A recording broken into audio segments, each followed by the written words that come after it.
What's up, you guys? Welcome back to Wednesday Night Live, the Christmas special.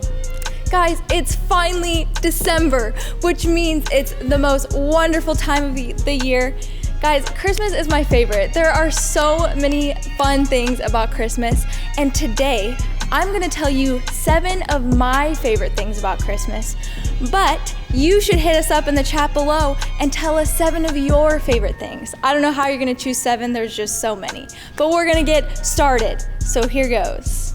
The first thing that I love about Christmas is presents. Come on, you guys, who doesn't love presents?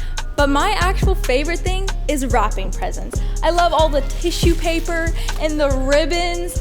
It's just so fun. So hit me up below if you love wrapping presents too.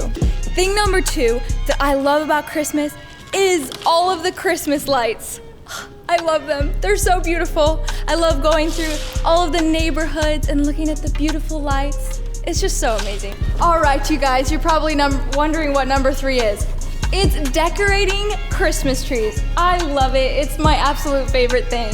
It's just so fun. You can decorate it however you want. Object number 4 is stockings. This one is way too small.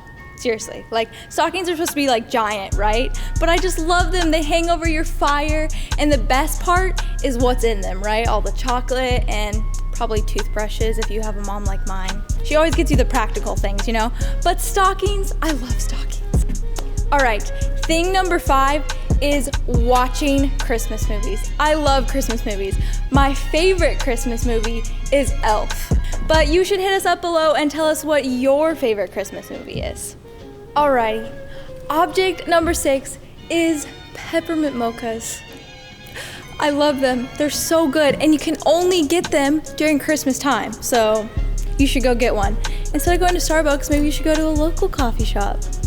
Drink up, or if you don't like coffee, just drink a peppermint hot chocolate. There you go, bro. Object number 7 is ugly Christmas sweaters. Guys, the best thing about ugly Christmas sweaters is that it distracts from whatever's going on up here. You know what I'm saying? They're just looking at your sweater. And mine has Elf on it. It's just the best. All right, guys. Well, thanks for joining me for my 7 favorite things about Christmas. Next up, we got Michael. He's got a message for us. So peace. See you later.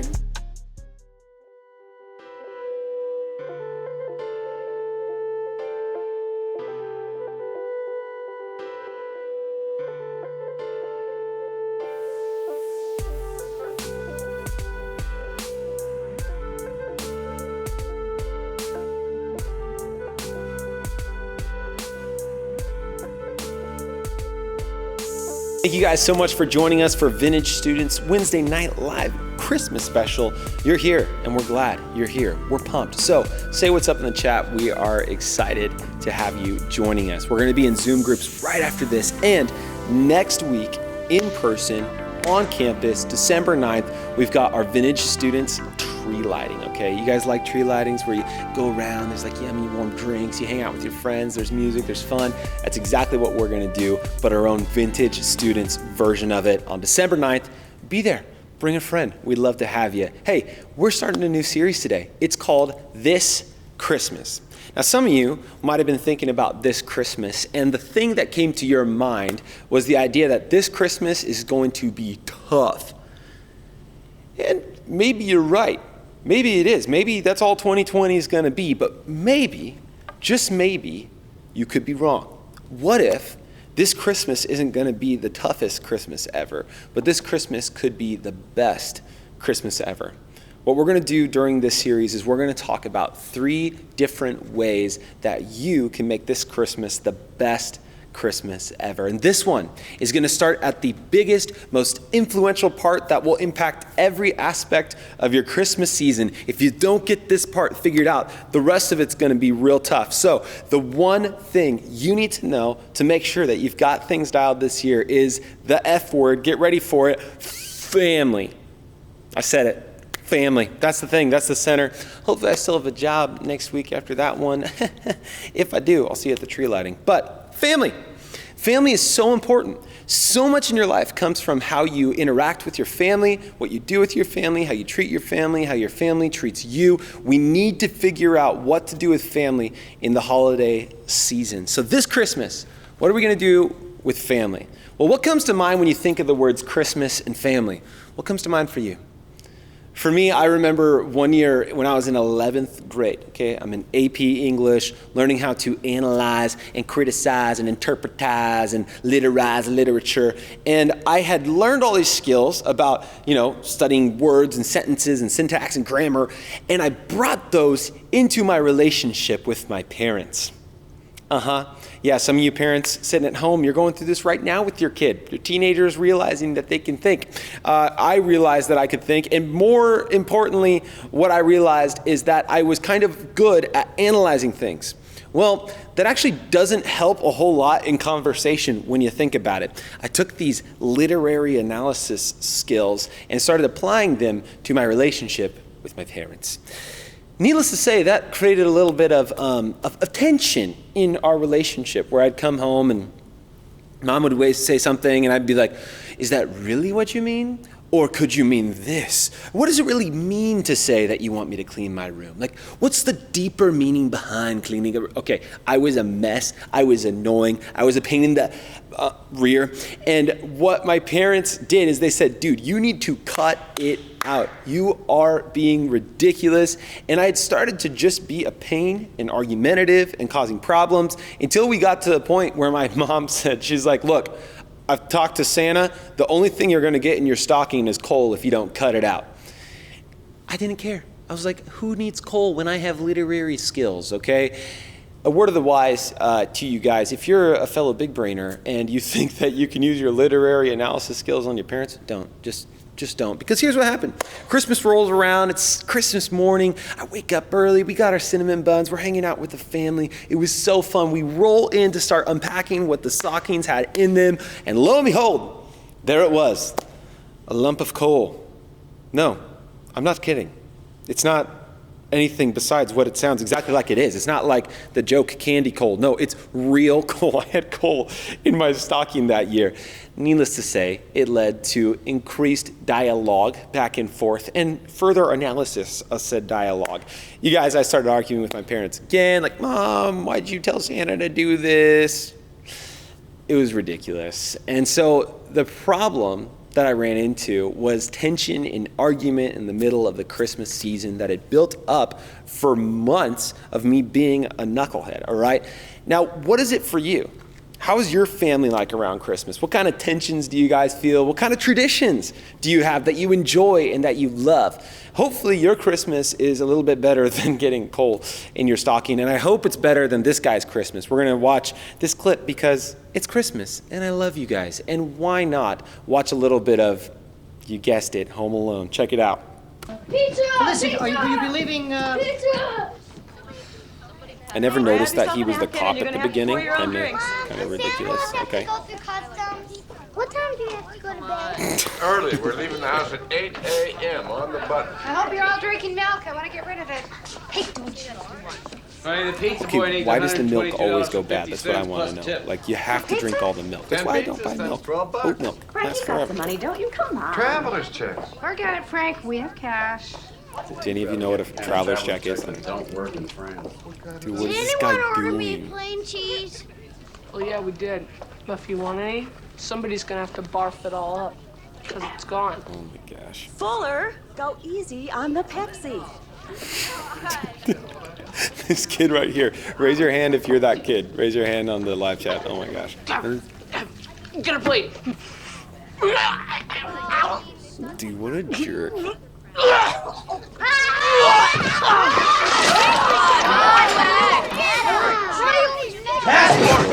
feel the pain.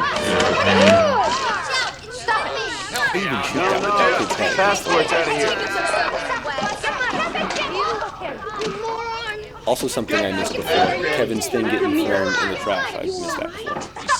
What is the matter with you? He started it. He ate my pizza on purpose. He knows I ate sausage and olives and Look what onions you did, you little jerk. Oh. Did you guys feel that? Jeez, look what you did, you little jerk. That's tough. That's really tough. That's the Kevin, toughest get upstairs stuff. right now. Why? Kevin, you're such a disease. Oh, Shut up. man. Kevin, upstairs. Say goodnight, Kevin. Good night, Kevin. Now it's for brothers such like we don't know. Go to your room, Kevin. Yeah, anybody else ever throw back a sarcastic comment like that at mom? Doesn't work out for your benefit, does it? Hopefully your Christmas isn't as hard as this kid's Christmas. I mean, being called a disease, saying, whoa, look what you did, you big jerk. Hopefully none of you have that kind of situation at home for Christmas, but maybe some of you have stuff at home that's kind of hard in the Christmas season. Maybe you have tension. Maybe you have arguments. Maybe you get blamed for stuff you didn't do. Maybe your older brother ate all the cheese pizza. But what is it like for you in Christmas time? How does it go? Like maybe for you as you're rolling into this, you've already been fighting with your family about your remote grades and how you're doing in school, and like you're just worried about that tension of being home every day. Or maybe for some of us, you've been caught with something going on your device, man, and you lost your privileges of your cell phone, and yet you're still angry and argumentative and you've got tension. Or maybe you're just so sick of being cooped up with family, you can't stand the thought of being around family more. Or even yet, maybe you're just sick and tired of being sick and tired all the time with everything going on. Like whatever it is, there are natural tensions we experience with family, and it seems to get heightened in the holiday season. Whatever tension that you have with your family, whatever stuff might go on, whatever arguments, know this. This Christmas, you need your family, and your family needs you. It's inescapable. You are a key part of what happens there. They need you, and you need them. They are what helps you do what you do. They're what helps support you and encourage you. Like, you need family. So we have to figure out, how do we deal with the tension of the holiday season this Christmas? And what we're going to see today in the Bible is this, that Jesus has given us a way to deal with Christmas family drama. He has. He's given us a way. He gave it to us in his word. And so we're going to look at Ephesians chapter 4, and we're going to see a way that the person named Paul who wrote this letter is going to tell us how to deal with the things in our heart that lead to the kind of family tension that we experience during the holidays. So check it out. Ephesians chapter 4, verse 31 says this: "Get rid of all bitterness, rage, anger, harsh words, and slander, as well as all types of evil behavior." The author of Ephesians is writing to a group of Christians who are trying to live out their faith in a world that doesn't want them to be believers in Jesus. And so Paul wants them to walk in a manner worthy of the calling to which they've been called. That's Ephesians 4:1. He says, walk worthy. Like, you have been called into something bigger, into something better than what you're acting like now. So you got to get rid of everything that's not really you. And let me tell you what's not you. These 5 things: bitterness, rage, anger, harsh words, slander. That's not you anymore. You are a Jesus follower. Get rid of those things. And here's the problem with those 5 things. Those are 5 drama-dealing behaviors. They just deal out drama all day. They're like, oh, drama for you, for you, for you. That's what they do. That's what they produce. And so when Paul tells us and confronts us on this issue, he's trying to get us to get rid of these behaviors that damage relationships and damage people's perspective of the gospel. So number 1 is bitterness. What's bitterness? Bitterness is like when you've chosen not to forgive someone and you assume the worst perpetually. It's like when somebody has messed something up, you're like, I'm never gonna let them get over that. I'm gonna always remind them. And then every time they do something, it feels like you're looking for them to mess up. That's bitterness. Bitterness can creep in a lot more easily than you would think. It's what happens when we don't forgive somebody. We start to hold back and look for the ways that they're going to fail. There's also this thing called rage, okay? Now, some of you at home, you might not be thinking, oh, I rage, I'm a raging person. But here's what rage is. Rage is when your anger gets out of control. It's when you have an outburst of anger and it's like you blow your top. You guys, rage is like when you are arguing with your parents and then it escalates. Like you yell something, they yell something, you yell something, they yell something. It gets louder and louder until finally you're in a screaming match and you run down the hall and slam your door. That's rage, okay? That's when you've lost control of your anger and it consumes you. That is something Paul's warning us against. That's what deals out drama, is when we give in to rage. Anger. Anger's the other one. When we choose to be frustrated, when we allow our frustrations to get in the way of our family, that is when anger becomes a real issue. When we begin to unjustly say, I want my own way. That's where a lot of anger comes from. It's saying, I want it my way or no way. That's when we get angry and we get frustrated. The last one is harsh words and slander. They go together, but they're very different, okay? So similar in the sense of it's what comes out of your mouth, it's a reflection of your heart, but different in how they work. Harsh words are when you start throwing out that colorful language at somebody, and then they throw out the colorful, and you throw, and it just starts to get a mess of 4-letter and 5-letter and however many letter words. That's harsh words. It's when you say, you're stupid, you're dumb, just like firing off stupid insults. It happens, especially between siblings. Am I right, brother of mine watching? Okay, harsh words. That's normal, but it happens, and it's not healthy when we yell at each other or just tear each other down. But slander is a little different. Slander is a defamation of character.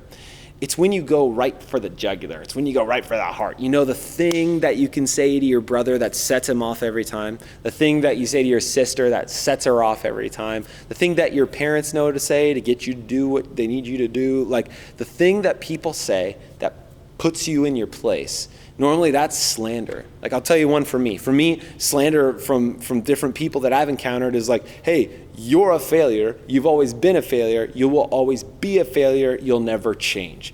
When that comes out in an argument, like it's done, man. I feel like my character's been defamed. I feel offended. They hit me right where it hurts, and like I just lose it. Now you guys have that tool. So if you ever want to, set me off, there you go. Just kidding. I wouldn't do that. Okay, slander. It's dangerous. Slander is one of those things that tears down an individual and defames their character.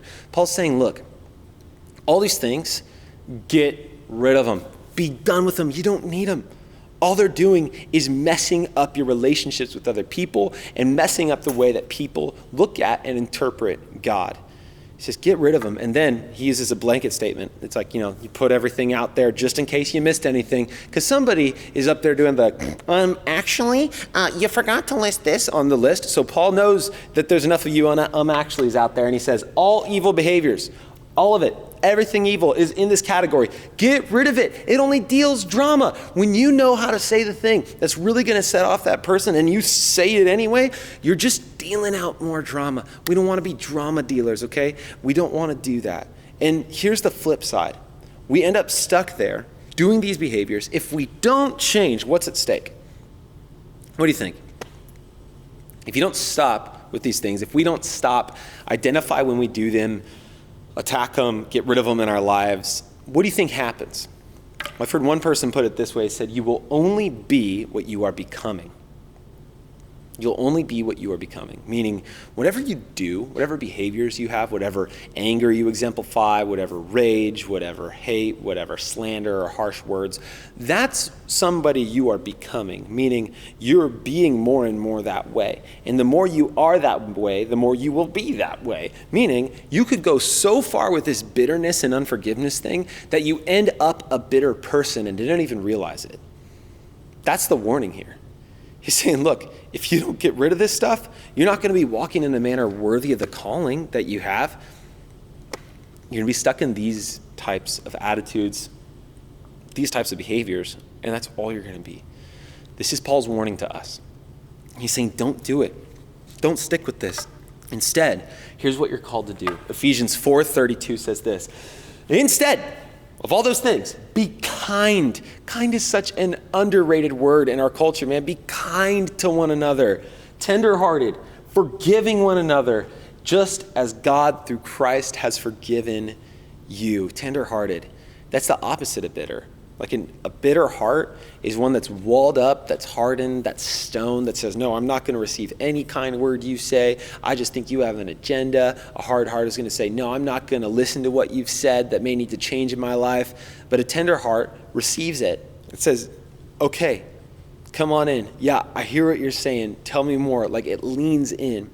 And so a tender-hearted person is the kind of person who's empathetic, who's a good listener, who when they're in the argument, they take a moment and say, you know what?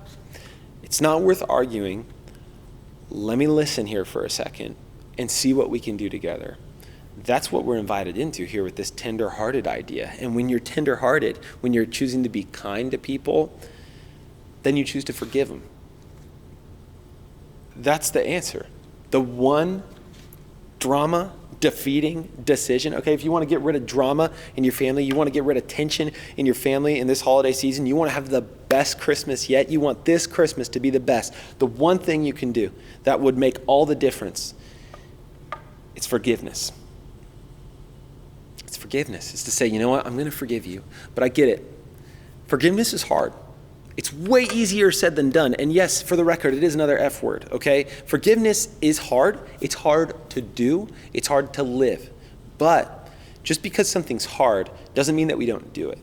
In fact, Jesus did the hardest thing imaginable for you, to forgive me. What he did is he died on the cross, the most horrible pain and suffering and death that anyone could conceive of. He went through that for you, to forgive you, because what we don't understand is any offense or squabble or tension we have with our family is nothing compared to the tension that was between us and God, to the offense that was between us and God.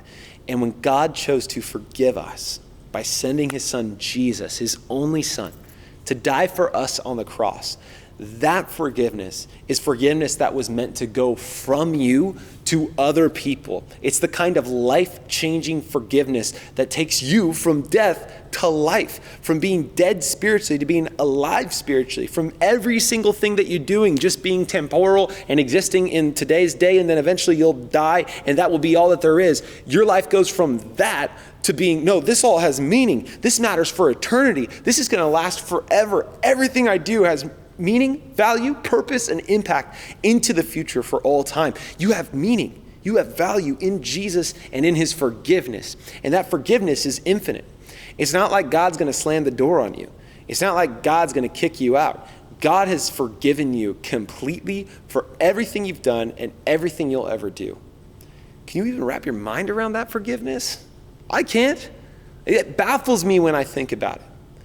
And this kind of forgiveness right here is the example for us.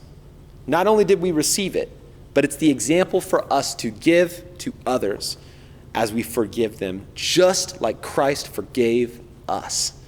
Read the Gospels, man. Go read the end, where Jesus goes through everything he went through for me and you. And he did that to forgive us. In the same way, you and I have the opportunity to defeat drama with this one decision: forgive. And so would you consider that? Would you consider forgiving whatever tension you have in your family right now, whatever arguments you're going through? Would you consider forgiveness? Now, some of you might be listening and thinking, okay, I like this. This is okay. I get it. Forgive. It's a good thing to do. But let me be clear here. What I'm not talking about is just allowing bad things to happen to you. Because the reality is that Jesus forgave you so you can forgive too, right? That's true. That's undeniable. He forgave you so you can forgive too. That's what you are called to do as a follower of Jesus. But there are some things in life that are going to be a little bit harder to deal with. And that's the difference between hurt and harm. Hurt and harm. Go with me here. There's a guy named Henry Cloud, brilliant psychologist, Christian guy, has a lot written about relationships and a biblical interpretation of relationships. He says, we all hurt sometimes in facing hard truths, but it makes us grow. It can be the source of huge growth. That's not harmful. Harmful is when you damage someone. There will be things that your parents are going to say to you that are going to hurt. Hey, you're slipping in your grades. Hey, you need to step it up and be part of the family. Hey, put down your phone and be around us. Hey, I'm removing this from you, this responsibility, because you need to learn something. That's going to hurt. But that's the kind of hurt that's meant to produce growth. The difference between that and harm is when somebody does something intentionally to damage you. they hit you or they hurt you, they like physically, they start screaming at you uncontrollably all the time. Like those things are harmful.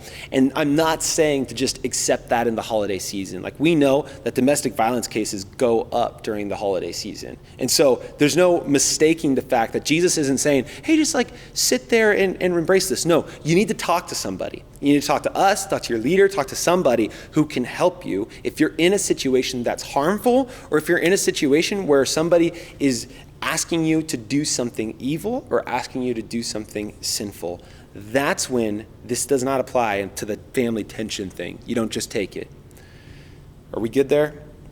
We can talk more if you guys want. You can hit me up. I'd love to talk to you about this kind of stuff. This isn't the same category when it comes to just forgiving and accepting and relating with people. At some point, I do believe that Jesus wants us to forgive those who harm us, but it's not evidently clear that Jesus wants us to be best buds with the kinds of people that are causing us physical harm all the time.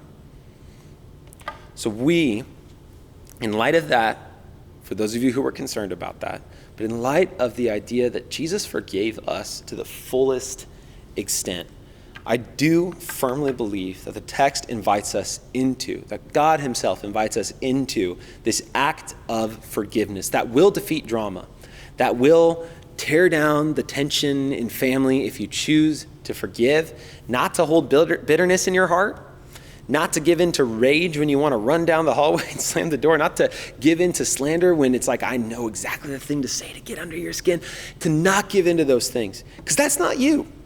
That's not who you are. You're not that anymore. You are a child of God. Like you have a calling, and that calling is way bigger than settling for these lesser actions, these lesser joys. Because, hey, it might feel good in the moment to get that one-liner in there, but let me tell you, that's a lesser joy compared to the joy of forgiveness, compared to the joy of showing people God's love in the way that you forgive them because he forgave you. And so when we forgive, as Jesus forgave, this Christmas can be the best Christmas yet. Guys, thank you so much for watching. Thank you so much for jumping on the stream today. I know this wasn't the plan, but we are so excited to be back together soon. So make sure to jump into your Zoom groups, dialogue about this, man. If your parents were sitting next to you this whole time, maybe you guys need to talk about how to forgive one another, about how to have better conversations. Like God wants to do something in your life this Christmas, okay? He doesn't want you just to take the Christmas and accept it. No, he wants it to be your best Christmas yet. And the way that's going to happen is by doing what it is he's called you to do, by being who it is that he's called you to be. So I invite you to be a part of that this Christmas. We'll see you next time.